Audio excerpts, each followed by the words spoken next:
आशुतोष शशांक शेखर चंद्र मौलि चिदंबरा कोटि कोटि प्रणाम शंभो कोटि नमन दिगंबरा। श्री शिवाय नमस्तुभ्यम। हर हर महादेव। आज से सावन के पावन पवित्र महीने की शुरुआत हो रही है। आइए आरंभ करते हैं एक ऐसा सुंदर व्रत कथा, सावन का प्रथम अध्याय, जिसे सुनने मात्र से बहुत सुंदर फलों की प्राप्ति होती है। स्वयं महादेव जी ने इन प्रश्नों को सनत कुमार जी से पूछा है और यह मानव जीवन में बहुत सुख और श्रेष्ठ परिणाम देने वाले हैं। श्रावण महत्म सुनने मात्र से जीवन के सब कार्य स्वतः ही बन जाते हैं।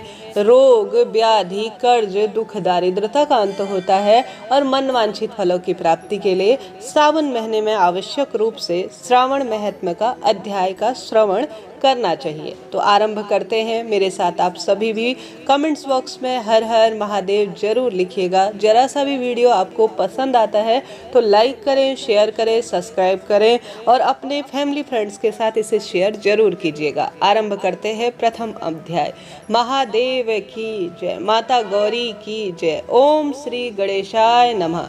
हर हर महादेव। प्रथम अध्याय में वर्णित है सनत कुमार जी का महादेव से पूछा गया प्रश्न। सौनक आदि ऋषियों ने सूत जी से पूछा, हे महाभाग, आपके मुख से अनेक आख्यान सुने, मुझे तृप्ति नहीं हुई, फिर भी कुछ सुनने की इच्छा अभी बाकी है और यह इच्छा बढ़ती जा रही है। आपने कार्तिक माह का महत्म, तुला के सूर्य होने पर माघ महीने का महत्म, मकर के सूर्य होने पर और मेष के सूर्य होने पर बैसाख माह का महात्म्य कहा। अब आप उस उत्तम माह के महात्म्य को कहो जिसके सुनने से मेरी अनंत श्रवण करने की इच्छा, इसके अलावा कुछ भी न हो। सूत जी बोले, हे महाभाग, हे मुनिगणों, आपके लिए मेरे पास कोई भी गुप्त बात नहीं है। दंभ रहित होना, आस्तिक बुद्धि होना, सठता न होना, परमात्मा में भक्ति होना, सुनने की इच्छा होना, नम्रता होना, ब्राह्मण भक्त होना, सुशील स्वभाव होना, धैर्य होना, पवित्र होना, तपस्वी होना, दोषारोपण रहित होना, यह 12 गुण श्रोता में कहे गए हैं और यह सब गुण आप लोगों में है। इसलिए मैं प्रसन्न हूँ और आपसे तत्व बात को कहता हूँ। एक बार सनत कुमार ने ईश्वर को नमस्कार कर पूछा कि हे देवों के देव महादेव, मैंने आपसे बहुत से व्रतों और धर्मों का वर्णन सुना है, फिर भी अन्यत्र श्रवण करने की इच्छा है। हे देव, आप उस उत्तम मास को कहो जो आपको प्रसन्न करने वाला, वह सब कर्मों को सिद्ध दाता हो तथा इससे कर्मों को करने मात्र से अनंत फल की प्राप्ति हो। ऐसे उत्तम मास के समस्त धर्मों को कहे। ईश्वर बोले, हे सनत कुमार, आपकी सेवा भक्ति से प्रसन्न होकर मैं आपसे अनंत गुप्त बात कहता हूँ। 12 महीनों में श्रावण महीना मुझे अत्यंत प्रिय है, जो सुनने अर्थात श्रवण करने योग्य होने के कारण श्रावण नाम से व्याख्यात हुआ। पूर्णिमा को श्रावण नक्षत्र के योग हो जाने से भी इस माह का नाम श्रावण कहा गया। श्रवण मात्र से सिद्धि देने वाला, अतः श्रावण नाम इसे कहा गया। आकाश के समान स्वच्छ होने से नभ नाम इसे कहा गया। ऐसे मास को धर्मों की गणना करने के लिए भूमि पर कौन समर्थ हो सकता है। जिसके संपूर्ण फलों को कहने के लिए ब्रह्मा हुए, जिनके महात्म को देखने के लिए इंद्र हुए, जिनके फल को कहने के लिए भगवान अनंत ने 2 सहस्त्र जिह्वा धारण की। ऐसे मास को देखने और कहने में किसी की सामर्थ्य नहीं है। हे मुनि, अन्य मास इस मास की कला को भी नहीं प्राप्त कर सकते। संपूर्ण मास व्रत रूप और धर्म रूप है। इस महीने में सब तिथि व्रत वाली होती है, कोई भी दिन शून्य नहीं है। यह मास दुखी, जिज्ञासु, अर्थी और मुमुक्ष इन चारों जनों के सेवन योग्य है। सनत कुमार जी ने कहा, हे भगवान, आपने जो कहा, इस मास में कोई भी दिन शून्य व्रत नहीं है और कोई भी तिथि शून्य नहीं है। उसको आप मुझसे कहे किस तिथि में कौन सा व्रत करे, उस व्रत का कौन अधिकारी है, क्या फल है, क्या विधि है, किस प्रकार से इस व्रत को किया जाएगा, क्या उद्यापन की विधि है, देवता कौन है, पूजन सामग्री क्या है, प्रधान पूजन किसका है, जागरण विधि क्या है, किस व्रत को करने से क्या फल मिलता है और व्रत का समय क्या है। हे प्रभु, यह सब आप मुझसे कहें। श्रावण माह आपको क्यों इतना प्रिय है, किस कारण से पवित्रतम इसे कहा गया है, इस महीने में कौन सा अवतार श्रेष्ठ माना गया है, इसमें कौन सा अनुष्ठान करने योग्य है। हे महाप्रभु, और जो कुछ मैं पूछने से रह गया हूँ वह भी आप सब कृपा कर कर मुझसे कहें, क्योंकि आप सबके आदि देव हैं, कल्याण स्वरूप हैं, पाप नाशक हैं, और केवल आपके पूजन से ही पंचायतन का अर्चन हो जाता है। अतः हे महादेव, भक्तों के कल्याण हेतु आप मुझ पर दया कीजिए, इस माह का महत्व मुझसे कहें। इस तरह से भक्तजनों, यह प्रथम अध्याय है जो मैंने आपको श्रवण कराया। इसके साथ ही आइए श्रवण कर लेते हैं दूसरे अध्याय का भी। आज की तिथि बहुत पावन है, पवित्र है। दूसरे अध्याय का श्रवण करने में भी अत्यधिक सुखों की अनुभूति होगी। तो आप सभी महादेव को नमस्कार करें दूसरे अध्याय का श्रवण करने के लिए। दूसरे अध्याय में वर्णित है श्रावण माह के व्रत, नियम, धर्म, फल का वर्णन। अब यहाँ पर शिव जी ने सनत कुमार जी से पूछा, हे ब्रह्मपुत्र, आप विनम्र, दयालु और समस्त गुणों से युक्त श्रोता हैं। श्रावण माह के बारे में आपने जो पूछा वह प्रसन्नता से मैं आपसे कहूँगा, एकाग्र मन होकर सुनो। हे योगिन, श्रावण माह में मनुष्य नियम से रहकर 4 बजे सुबह भोजन करे, शाम को भोजन करे, 1 महीने तक रुद्राभिषेक करे, अपनी प्रिय किसी भी वस्तु को छोड़ दे, पुष्प, फल, धान्य, तुलसी की मंजरी युक्त दल और बिल्व पत्रों से भगवान शिव का लक्ष्य पूजन करे, कोटिलिंग आदि का निर्माण वह अर्चन करे, ब्राह्मणों को भोजन कराए, नियम का धारण वह पारण करे, मेरा पंचामृत से अभिषेक करे, भूमि पर सोए, ब्रह्मचर्य से रहे, सत्य बोले, इस महीने में कभी भी व्रत रहित न रहे, भोजन करे तथा साग मात्र का त्याग करे। हे मुनि, भक्ति युक्त होकर व्रत करे तथा मेरी रोज पूजा करे। इस महीने में मंत्रों का सुंदर जाप करे, इससे उत्तम सिद्धि मिलती है। प्रदक्षिणा करे, नमस्कार तथा वेद पाठ करने से मनवांछित फलों की प्राप्ति होती है। पुरुष सूक्त जपने से अधिक फल मिलता है। ग्रह यज्ञ, कोटि होम, लक्ष्य होम और अयुक्त होम भी मनवांछित फल देने वाला है। जो इस महीने में 1 दिन भी व्रत अर्थात नियम से रहित व्यतीत करता है वह घोर नरक का भागी होता है। हे मुनि, यह महीना मुझे प्रिय है, वैसा कोई भी महीना मुझे प्रिय नहीं है।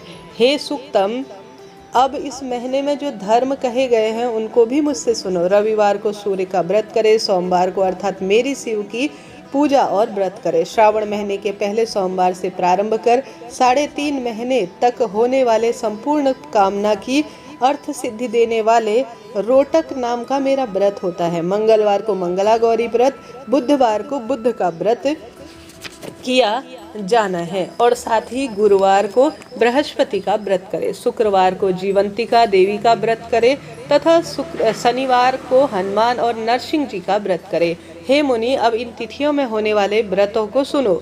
श्रावण माह के शुक्ल पक्ष की द्वितीया को औदुंबर व्रत, तृतीया को गौरी व्रत, चतुर्थी को गणपति दुर्वा व्रत और इसके साथ ही विनायक चतुर्थी का व्रत है। पंचमी को नाग पंचमी तथा अन्य नाम मानक कल्प आदि है। षष्ठी के दिन सुपोदन नामक व्रत और सप्तमी को शीतला देवी का व्रत होता है। अष्टमी और चतुर्दशी तिथि को देवी का पवित्रारोपण करे। श्रावण माह के कृष्ण और शुक्ल पक्ष की नवमी को नक्त व्रत का विधान है। शुक्ल पक्ष की दशमी को आशा व्रत होता है। कुछ मनुष्य दोनों पक्ष की एकादशी में आशा व्रत करते हैं। श्रावण शुक्ल पक्ष की द्वादशी को भगवान हरि का श्रीधर नाम से अर्चन होता है, जिसको करके मनुष्य अति उत्तम गति को प्राप्त करता है। पूर्णिमा को उत्कर्ष उपाकर्म, सभादीप, रक्षाबंधन, श्रावणी कर्म, सर्प बलि तथा हायग्रीव अवतार कहा गया है। यह 7 काम श्रावण शुक्ल पक्ष पूर्णिमा को होते हैं। श्रावण की कृष्ण पक्ष चतुर्थी को संकट चतुर्थी व्रत, पंचमी को मानव कल्याण आदि व्रत होता है।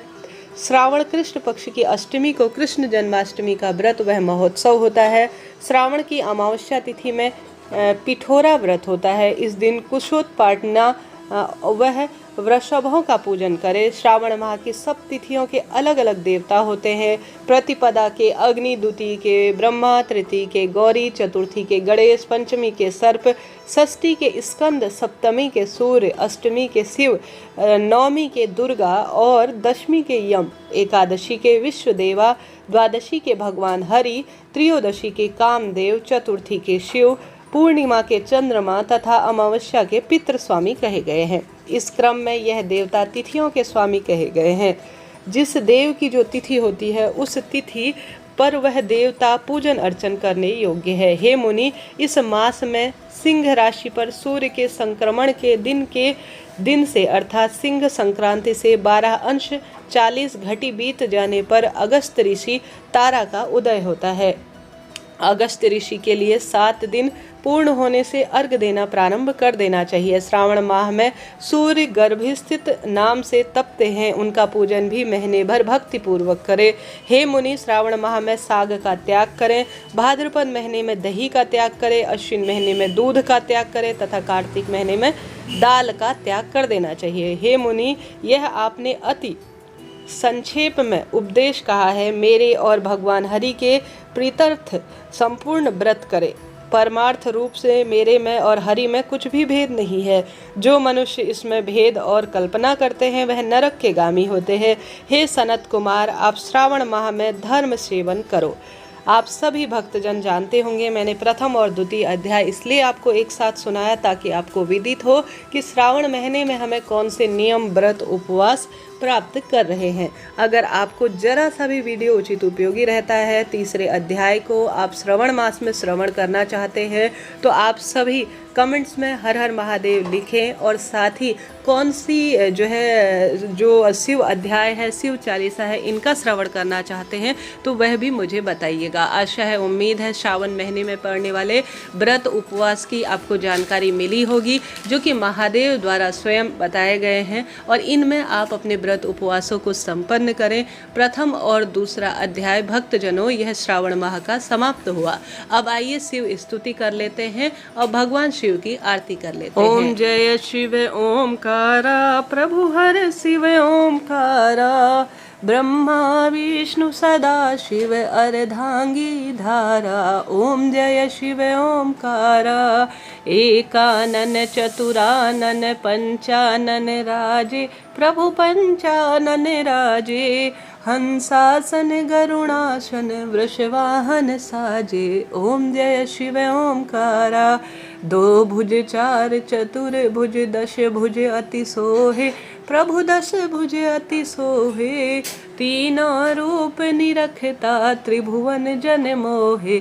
ओम जय शिव ओमकारा, अक्षमाला वनमाला मुंडमाला धारी, होली मुंडमाला धारी, चंदन मृग मद सोहे, भाले शुभकारी।